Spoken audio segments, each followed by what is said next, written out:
هذه الدعوة التامة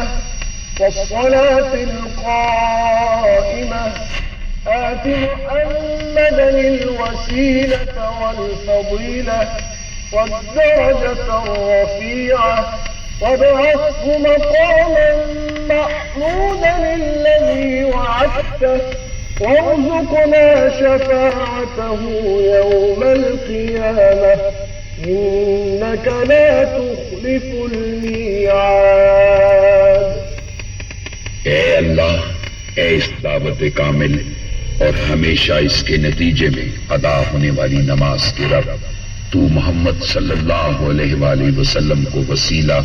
اور فضیلت اور بلند درجہ عطا فرما اور ان کو اس مقام محمود پر پہنچا دے جس کا تو نے ان سے وعدہ فرمایا، اور ہم کو قیامت کے دن ان کی شفاعت سے بہرہ مند فرما، بے شک تو اپنے وعدے کے خلاف نہیں کرتا۔ اللہ تعالی ہمیں نماز پنجگانہ بر وقت ادا کرنے کی توفیق عطا فرمائے، آمین ثم آمین یا رب العالمین۔